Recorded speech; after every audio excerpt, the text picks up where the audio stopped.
Hello dear students. तो आज के इस लेक्चर के अंदर हम डिस्कस करेंगे divergence of A vector field. तो मुझे उम्मीद है कि आप सब लोग अच्छे होंगे और हमारी इस लेक्चर सीरीज का जो हमने बीएससी ईएमटी के लिए स्टार्ट कर रखी है इसको आप सब लोग अच्छे से देख रहे होंगे। तो बच्चों, मैंने आप लोगों को बताया था कि आपको ईएमटी के सारे वीडियो लेक्चर्स हम वन बाई वन यहाँ पर कंप्लीट करवाएंगे। तो एक्चुअल में हम आपको बोर्ड पर पढ़ाते, लेकिन कुछ मेडिकल इशू की वजह से मैं आप लोगों को बैठ के लैपटॉप के सहारे पढ़ा रहा हूँ। तो हो सकता है कि चीजें आने में, डिलीवर होने में थोड़ा सा टाइम लग जाए, क्योंकि कुछ मेडिकल इशू है, इस वजह से मैं खड़ा नहीं रह पाता तो ज्यादा देर तक। तो इस वजह से आपको वीडियो लेक्चर्स हम बैठ के प्रोवाइड कर रहे हैं, लेकिन एज माई प्रॉमिस मैं आप लोगों को वीडियो लेक्चर्स प्रोवाइड करवा रहा हूँ। तो हम इस पूरे यूट्यूब चैनल पर हमारे पर बीएससी के ईएमटी से रिलेटेड इलेक्ट्रोमैग्नेटिक थ्योरी के सारे वीडियो लेक्चर्स प्रोवाइड करवाएंगे और नोट्स आपको हमारे टेलीग्राम चैनल पर मिलेंगे। तो वन बाय वन आप सारे वीडियो लेक्चर्स को देखिए और जिन स्टूडेंट्स को नीड है उनको भी बताइए और टेलीग्राम चैनल को ज्वाइन करके रखिए, तो सारी चीजें आपको वन बाय वन टाइम पर मिल सके। तो चलिए स्टार्ट करते हैं। तो आज का जो हमारा टॉपिक है डाइवर्जेंस ऑफ वेक्टर फील्ड। तो किसी भी वेक्टर फील्ड का डाइवर्जेंस कैसे निकालते हैं।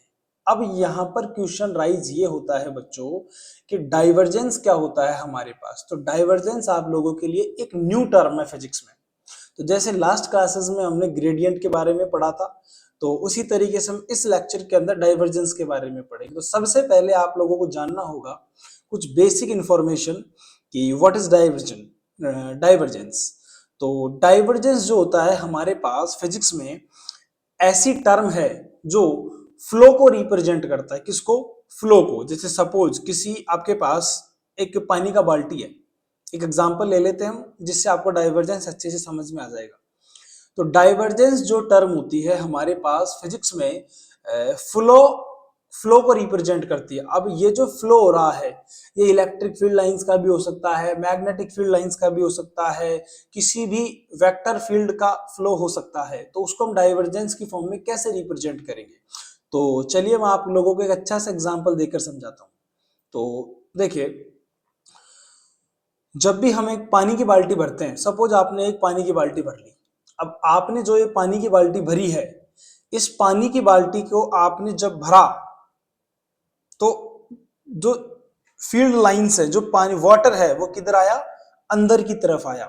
जब इस पानी की बाल्टी को आपने भरा तो वाटर है वो किधर आया? इनवर्ड आया। तो वाटर जब इनवर्ड आया तो इस केसेस में जो डाइवर्जेंस होगा वो हमारा नेगेटिव होता है।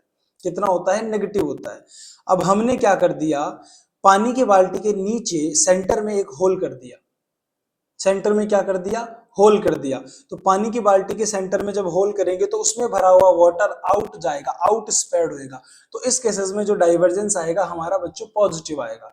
तो डाइवर्जेंस फ्लो को रिप्रेजेंट करता है, डाइवर्जेंस स्प्रेड होने को रिप्रेजेंट करता है। तो जब कोई भी वेक्टर फील्ड किसी भी एक पर्टिकुलर वॉल्यूम के अंदर एंटर करता है, उसके चारों तरफ से उसमें एंटर करता है, तो डाइवर्जेंस नेगेटिव। और जब कोई भी वेक्टर फील्ड किसी भी एक पर्टिकुलर वॉल्यूम से आउटवर्ड स्प्रेड होता है तो हमारा डाइवर्जेंस पॉजिटिव आता है। अब सपोज एक कोने से फील्ड लाइंस ने एंटर किया और दूसरे कोने से निकल गया। जस्ट एग्जांपल, ये मेरे पास पेन है। तो ये हमारे पास, सपोज इस पेन को हम कंसिडर कर लेते हैं क्या? एक वाटर पाइप कंसिडर कर लेते हैं। अब वाटर पाइप के अंदर क्या होता है, यहां से पानी आया और यहां से निकल गया। तो जिधर से जितना पानी एंटर किया उतना ही पानी निकल गया, उतना ही पानी यहां से आउट हो गया, उतना ही वाटर इधर से आउट हो गया। तो जितना इनकमिंग उतना आउट गोइंग। तो डाइवर्जेंस क्या होगा इस केसेस में? जीरो हो गया। तो डाइवर्जेंस को हम थोड़ा सा लिखकर समझ लेते हैं। तो डाइवर्जेंस देखो बच्चों क्या होता है हमारे पास। डाइवर्जेंस होता है, डाइवर्जेंस फ्लो को रिप्रेजेंट करता है। किसको रिप्रेजेंट करता है? फ्लो को रिप्रेजेंट करता है। देखो डाइवर्जेंस क्या होता है, सुनो। The divergence the divergence the divergence represent flow। Of vector, flow of vector field किसको रिप्रेजेंट करता है? डाइवर्जेंस बच्चों वेक्टर फील्ड के फ्लो को रिप्रेजेंट करता है। कैसे? देखो अब इसको हम एक एग्जांपल से समझते हैं। देखो एग्जाम्पल से समझते हैं। देखो एग्जाम्पल, अब मैं आप लोगों को एक एग्जाम्पल से समझाता हूं भाई। डाइवर्जेंस का जो एग्जाम्पल है उसको हम लेकर यहाँ पर समझते हैं। सपोज कि आपके पास, आप लोगों ने 12th के अंदर एग्जाम्पल पढ़ा होगा, हमें पता है कि जो चार्ज होता है वो 2 टाइप्स के होते हैं, एक तो पॉजिटिव चार्ज और एक नेगेटिव चार्ज। तो मैं यहाँ पर एक सरफेस बना लेता हूं जिसके अंदर हमारे पास एक पॉजिटिव चार्ज बंद है। अब हमें पता है पॉजिटिव चार्ज से जो फील्ड लाइंस होती हैं ये हमारी ऑलवेज आउटवर्ड होती है। किधर होती है बच्चों?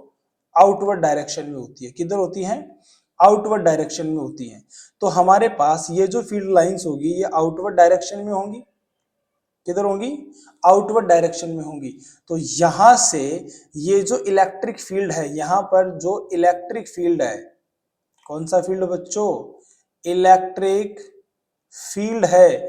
इसका इलेक्ट्रिक फील्ड है ये आउटवर्ड डायरेक्शन में है। किस डायरेक्शन में है? आउटवर्ड डायरेक्शन में है। तो इस केसेस में बच्चों जो हमारे पास डाइवर्जेंस जो होगा वो क्या होता है? पॉजिटिव होता है। डाइवर्जेंस क्या होता है? पॉजिटिव होता है। तो जब भी किसी भी एक क्लोज सरफेस से, किसी भी क्लोज सरफेस से जो वेक्टर फील्ड है उसका डायरेक्शन अगर आउटवर्ड होता है तो इसका मतलब जहां से ये लाइंस प्रोड्यूस हो रही है उस चार्ज को हम, उस कंडीशन को बोलते हैं क्या? सोर्स। क्या बोलते हैं? सोर्स। तो यहां पर सोर्स क्या है? Positive charge. कौन है सोर्स? Positive charge. तो इस केसेस में जहां से फील्ड लाइंस प्रोड्यूस होती हैं उसको हम क्या बोलते हैं? सोर्स बोलते हैं। तो जब भी किसी सोर्स से वेक्टर फील्ड लाइंस प्रोड्यूस होकर आउटवर्ड स्प्रेड होती हैं, सोर्स से तो ऑलवेज आउटवर्ड ही स्प्रेड होती है, तो इस केसेस में किसी क्लोज पाथ से जब वो बाहर की तरफ जाती हैं तो उस क्लोज पाथ के अराउंड जो डाइवर्जेंस होता है उससे एसोसिएटेड जो डाइवर्जेंस होता है बच्चों, वो डाइवर्जेंस कैसा होता है हमारे पास? वो डाइवर्जेंस हमारा होता है पॉजिटिव। कैसा होता है डाइवर्जेंस? पॉजिटिव डाइवर्जेंस होता है। अब देखो इसको दूसरे एग्जांपल से समझते हैं। अब हमारे पास ये तो ले लिया हमने पॉजिटिव का एग्जांपल, अब हम लेते हैं नेगेटिव का एग्जांपल। देखो अब देखो दूसरा केस क्या है? दूसरा केस है बच्चों हमारे पास, अब इसके अंदर एक नेगेटिव चार्ज एसोसिएटेड है, एक क्लोज सरफेस है जिसमें नेगेटिव चार्ज है। तो नेगेटिव चार्ज के पास पॉजिटिव चार्ज से फील्ड लाइंस प्रोड्यूस होती हैं और नेगेटिव चार्ज के पास आ जाती है। भाई नेगेटिव चार्ज के पास क्या होता है? पॉजिटिव चार्ज से फील्ड लाइंस प्रोड्यूस होती है और नेगेटिव चार्ज के पास आ जाती है। अब जो जहां पर आकर ये सारी फील्ड लाइंस मिलती हैं, जहां पर आकर ये सारी फील्ड लाइंस एक जगह पर आकर इस चार्ज के पास आ रही हैं, इस चार्ज के पास आ रही है, तो इस केसेस में ये जो चार्ज है किसकी तरह बिहेव करता है? सिंक की तरह बिहेव करता है। किसकी तरह बिहेव करता है? सिंक की तरह। तो सिंक के रेस्पेक्ट में जो डाइवर्जेंस होता है वो होता है हमारा नेगेटिव। क्या होता है बच्चों? डाइवर्जेंस क्या होता है? नेगेटिव होता है। इसका मतलब अगर किसी भी वेक्टर फील्ड का डायरेक्शन किसी क्लोज सरफेस के इनवर्ड है तो उस वेक्टर फील्ड से रिलेटेड डाइवर्जेंस हमारा नेगेटिव होता है। क्लियर है इतना? तो डाइवर्जेंस में भी पॉजिटिव, डाइवर्जेंस में भी नेगेटिव। और डाइवर्जेंस किसको रिप्रेजेंट करती है? टर्म फ्लो को रिप्रेजेंट करती है, स्प्रेड आउट होने को रिप्रेजेंट करती है कि किसी भी पॉइंट के रेस्पेक्ट में, किसी भी सोर्स के रेस्पेक्ट में जो वेक्टर फील्ड है वो आउटवर्ड स्प्रेड हो रहा है या इनवर्ड स्प्रेड हो रहा है। तो डाइवर्जेंस कुछ इस तरीके से होता है। अब देखो ये हमारे पास एक सरफेस है, तो यहां से फील्ड लाइंस आती हैं, इसके एक तरफ से फील्ड लाइंस आती हैं और दूसरी तरफ से फील्ड लाइंस इसको क्रॉस करते हुए निकल जाती है। तो जितना इनकमिंग है उतना ही आउटगोइंग फील्ड लाइंस है। तो टोटल डाइवर्जेंस इस केस में कितना आ गया? इससे रिलेटेड डाइवर्जेंस कितना होता है बच्चों? 0 होता है। कितना होता है? 0 होता है। तो द डाइवर्जेंस, तो हम लिख सकते हैं the divergence, so the divergence, थोड़ा क्लियर करके लिख देता हूं मैं। So the divergence may be positive comma negative और जीरो। तो ये इंपॉर्टेंट लाइन है बच्चों। तो divergence may be positive comma negative and may be zero. तो डाइवर्जेंस आपका पॉजिटिव नेगेटिव और जीरो हो सकता है। तो इस केसेस में डाइवर्जेंस किसको रिप्रेजेंट करता है, जैसा मैंने आप लोगों को बताया, ये रहा इंपॉर्टेंट। देखिए स्टार्टिंग में हमने पढ़ा बच्चों, देखो ये डायग्राम जो मैंने साइड में बनाया है ये लास्ट में काम आएगा। थोड़ा सा मैंने इसको मेहनत करके पहले ही बना लिया है, तो जब काम आएगा तब मैं आप लोगों को इसको एक्सप्लेनेशन दे दूंगा जब हम डेरिवेशन करेंगे। The divergence represent flow. तो जो डाइवर्जेंस है हमारे पास किसको रिप्रेजेंट करता है बच्चों, फ्लो को रिप्रेजेंट करता है। किसके फ्लो को रिप्रेजेंट करता है, वेक्टर फील्ड के फ्लो को रिप्रेजेंट करता है। अब देखो हमने यहाँ पर एक एग्जाम्पल लिया, एग्जाम्पल है हमारा कुछ इस तरीके से, एग्जाम्पल है कि आपके पास एक पॉजिटिव चार्ज है, ये रहा आपके पास एक पॉजिटिवली चार्ज है। इस पॉजिटिव चार्ज से हमें पता है इलेक्ट्रिक फील्ड प्रोड्यूस होता है। तो ये जो इलेक्ट्रिक फील्ड है, पॉजिटिव चार्ज से इलेक्ट्रिक फील्ड लाइंस आउटवर्ड होती है। इसका मतलब अगर इस पॉजिटिव चार्ज को हम एक क्लोज वॉल्यूम के अंदर रख दे, इस पॉजिटिव चार्ज को एक क्लोज वॉल्यूम के अंदर रख दे, तो इस वॉल्यूम से जो फील्ड लाइंस स्प्रेड होंगी उनका डाइवर्जेंस पॉजिटिवली ट्रीट किया जाएगा। क्योंकि जब फील्ड लाइंस सोर्स से प्रोड्यूस होती हैं और वो किसी वॉल्यूम से ट्रांसमिट होती हुई बाहर की तरफ जाती हैं, तो इस केसेस में डाइवर्जेंस पॉजिटिव होता है। जहां से प्रोड्यूस होती है उसको सोर्स बोलते हैं, जहां से प्रोड्यूस होती है उसको क्या बोलते हैं, सोर्स बोलते हैं। और जहां पर जाकर ये टर्मिनेट होती है उसको हम क्या बोलते हैं, सिंक बोलते हैं। तो अब दूसरा एग्जांपल, अगर ये जो फील्ड लाइंस प्रोड्यूस हो रही हैं पॉजिटिव चार्ज से, अब ये जाएंगी कहां तक, किसी दूसरे नेगेटिव चार्ज तक जाएंगी। तो नेगेटिव चार्ज के पास जाकर ये जो फील्ड लाइंस है ये उसके अंदर टर्मिनेट हो गई। अब नेगेटिव चार्ज के अंदर जाकर ये फील्ड लाइंस टर्मिनेट हो गई, तो टर्मिनेट ये जहां पर हुई उस पोजीशन को हम बोलेंगे सिंक, और सिंक के रेस्पेक्ट में डाइवर्जेंस आता है हमारा नेगेटिव। अब एक सरफेस को हमने एक फील्ड में रख दिया जहां पर इनकमिंग और आउटगोइंग बराबर है, तो इधर से जितनी नंबर ऑफ फील्ड लाइंस आ रही हैं उतनी ही नंबर ऑफ फील्ड लाइंस यहां से जा रही हैं। जितनी number of field lines incoming है उतनी फील्ड ऑफ आउटगोइंग है। तो इस केसेस के अंदर डाइवर्जेंस क्या आ जाएगा, जीरो आ जाएगा। डाइवर्जेंस क्या आ जाएगा बच्चों, जीरो आ जाएगा। तो ये हमारे पास डाइवर्जेंस में भी पॉजिटिव नेगेटिव और जीरो। अब देखो डाइवर्जेंस की डेफिनेशन क्या होती है, डाइवर्जेंस की डेफिनेशन को देखिए। अब डाइवर्जेंस की डेफिनेशन को हम थोड़ा इजीली वे में समझने के लिए ट्राई करते हैं। तो डाइवर्जेंस की डेफिनेशन को समझने से पहले आप लोगों को फ्लक्स का इंफॉर्मेशन पता होना चाहिए। किसका इंफॉर्मेशन पता होना चाहिए, फ्लक्स का इंफॉर्मेशन पता होना चाहिए। तो देखो, तो मैं आप लोगों को बताता हूं, हमारे पास ये रहा, हमारे पास ये एक, हमारे पास ये जो पूरा डायग्राम दिख रहा है आपको, ये एक छोटा सा एलिमेंट है। मतलब जैसे मान लो छोटा सा बॉक्स लिया, एक बॉक्स, दो बॉक्स, 3 4 5 6 7 8 9 10 11, ऐसे बहुत सारे बॉक्स मिलकर एक बड़ा वॉल्यूम बना रहे हैं। क्या बना रहे हैं, एक बिग वॉल्यूम बना रहे हैं। जैसे जैसे आपका एक रूम होता है, अगर उस रूम को छोटे छोटे छोटे छोटे पार्ट में हम डिवाइड कर दे तो बहुत बड़ा वॉल्यूम बन जाता है।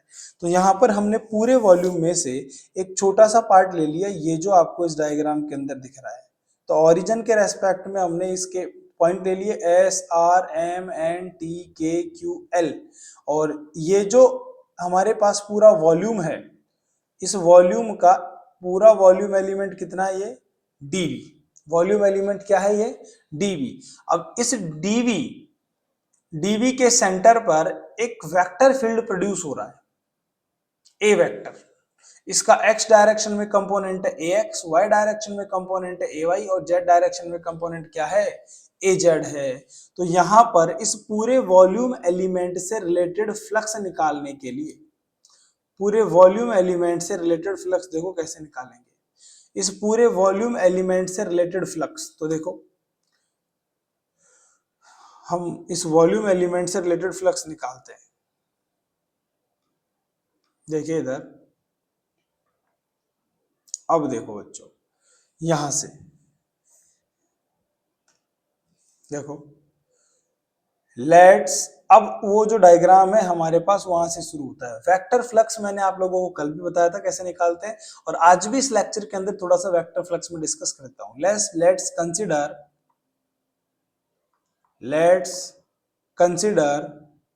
N volume element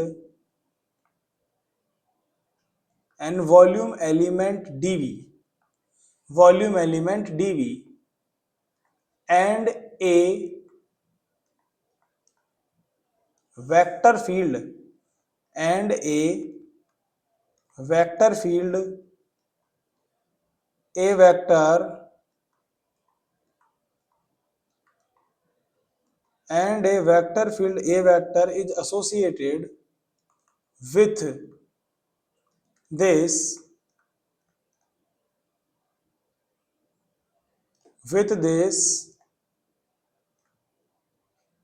volume element.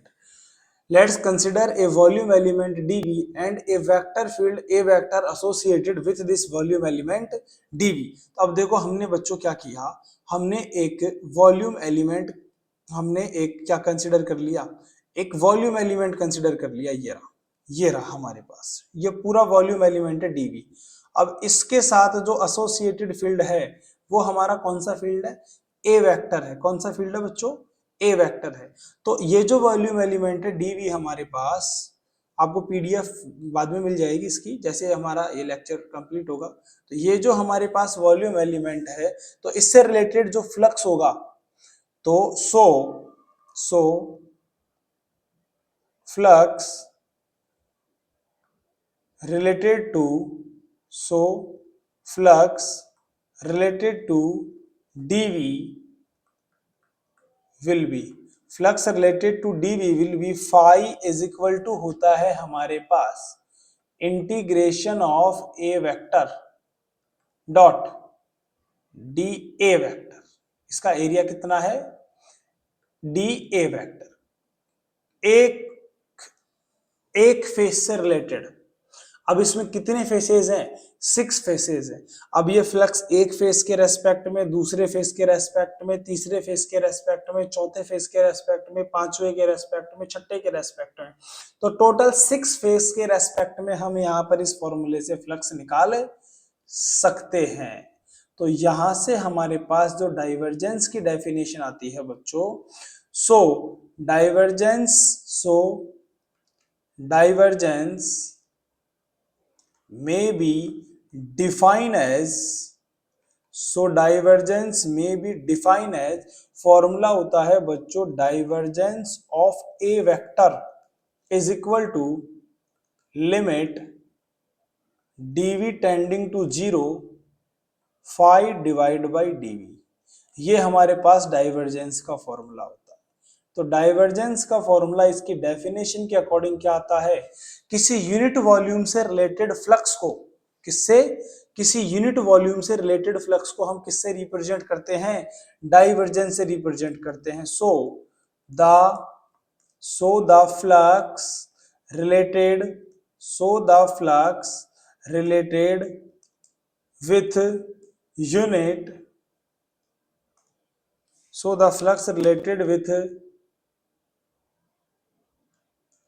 with unit volume, so the flux related with unit volume is divergence, so the flux related with unit volume is divergence। तो ये हमारे पास हो गया, so the flux related with unit volume is divergence, so the flux related with unit volume is divergence। तो यहां तक बच्चों हमने क्या सीखा इस लेक्चर के अंदर, यहां तक हमने सीखा बच्चों डाइवर्जेंस क्या होता है, डाइवर्जेंस का फिजिकल सिग्निफिकेंस क्या है, डाइवर्जेंस किसके साथ एसोसिएटेड होता है, जो कि फ्लक्स के साथ होता है। तो डाइवर्जेंस की डेफिनेशन यहां से ये भी होती है, किसी भी वॉल्यूम के रेस्पेक्ट में यूनिट वॉल्यूम के साथ एसोसिएटेड जो फ्लक्स होता है वो क्या होता है, उस वेक्टर फील्ड का डाइवर्जेंस होता है। क्लियर है इतना। तो ये हमारे पास डाइवर्जेंस का फॉर्मूला है, ये हमारे पास डाइवर्जेंस का डेफिनेशन। डाइवर्जेंस की क्या है ये? डेफिनेशन। तो फाइनल हम डाइवर्जेंस से, so divergence of A vector is equal to limit dv tending to 0 1 by dv close surface integration A vector dot D A vector. तो मेरे प्यारे बच्चों, ये हमारे पास डाइवर्जेंस का फॉर्मूला है। किसका फॉर्मूला है? डाइवर्जेंस का फॉर्मूला है। तो ये हमारे पास फॉर्मूला बन गया डाइवर्जेंस का। ये हमारे पास डाइवर्जेंस का फॉर्मूला बन गया। तो यही फॉर्मूला हमारे पास काम आएगा आगे। किसका फॉर्मूला है ये? डाइवर्जेंस का फॉर्मूला है। तो यही फॉर्मूला हमारे पास आगे काम आएगा। तो एक बार मैं इसको देख लेता हूं, इसकी रिकॉर्डिंग का क्या प्रोसीजर है। लेक्चर की रिकॉर्डिंग सही चल रही है ना? बिल्कुल एग्जैक्टली 21 मिनट्स 8 सेकेंड। तो ये लेक्चर हमारा थोड़ा सा बड़ा हो सकता है इस केसेस में, और तो लेक्चर बड़ा ना हो इसलिए हम इसको थोड़ा सा 1 by 1 पढ़ लेते हैं, तो इससे हमारी सारी चीजें टाइमली क्लियर हो जाएंगी। तो ये हमारे पास डाइवर्जेंस होता है। तो डाइवर्जेंस होता है किसी भी यूनिट वॉल्यूम एलिमेंट से रिलेटेड जो फ्लक्स होता है वो हमारे पास डाइवर्जेंस को रिप्रेजेंट करता है। तो बच्चों, अब इस वीडियो लेक्चर के अंदर हम आगे डिस्कस करेंगे कि कार्टेशियन कोऑर्डिनेट सिस्टम में हम डाइवर्जेंस को कैसे निकालते हैं, कि कार्टेशियन कोऑर्डिनेट सिस्टम में डाइवर्जेंस जो होता है उसको हम कैसे रिप्रेजेंट करते हैं, इसके अंदर ये सीखेंगे हम। तो ओवरऑल हमारे पास जो फॉर्मूला है ये है, ओवरऑल जो फॉर्मूला है हमारे पास ये वाला फॉर्मूला है।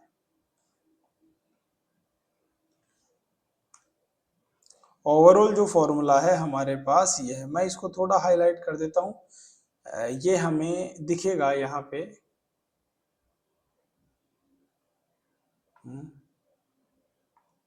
इसको मैं हाईलाइट कर देता हूं। देखो, तो ये हमारे पास डाइवर्जेंस का फॉर्मूला है।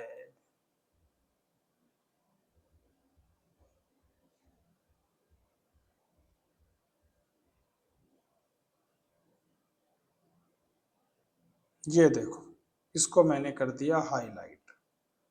तो ये हमारे पास बच्चों डाइवर्जेंस का फॉर्मूला है ये, ठीक है। तो यहाँ तक आपकी सारे कंसेप्ट डाइवर्जेंस से रिलेटेड क्लियर हो गए होंगे। तो आई होप आपको इजीली समझ में आ रहा होगा।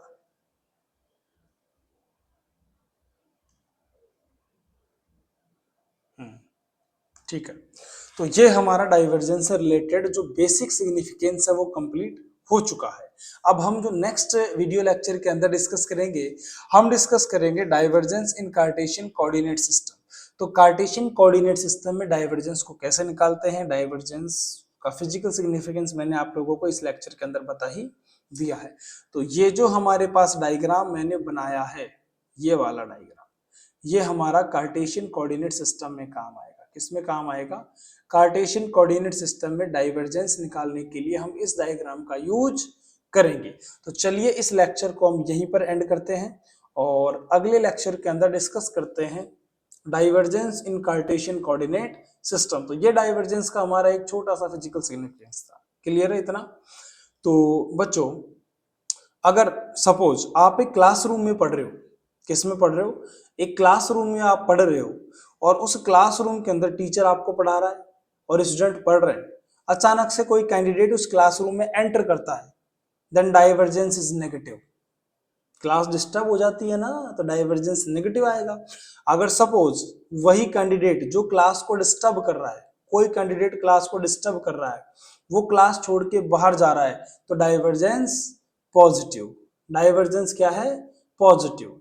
अब जितने स्टूडेंट्स क्लास में एंटर किए उतने स्टूडेंट्स तुरंत क्लास से आउट हो गए, तो डाइवर्जेंस इज 0। तो डाइवर्जेंस को हम हमारी बेसिक लाइफ के अंदर रिलेट कर सकते हैं। क्लियर है? अगर आपके अंदर कुछ पॉजिटिव थॉट्स को आप गैदर करते हो तो डाइवर्जेंस पॉजिटिव। अगर आप पॉजिटिव नेगेटिव थॉट्स, अगर आप नेगेटिव थॉट्स को डिलीवर करते हो, डाइवर्जेंस इज नेगेटिव।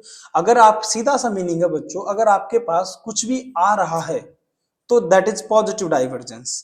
जैसे आप लिक्विड फ्लो हो रहा है, जैसे आपने पानी ड्रॉप किया, जैसे मान लो मेरे पास एक पानी की बोतल है, अगर मैं उसके अंदर होल कर देता हूं तो पानी की बोतल के अंदर होल होगा तो लिक्विड बाहर की तरफ फ्लो हो जाएगा। तो इस केस में हमारा डाइवर्जेंस पॉजिटिव आएगा, बिकॉज सोर्स से स्प्रेड हो रहा है।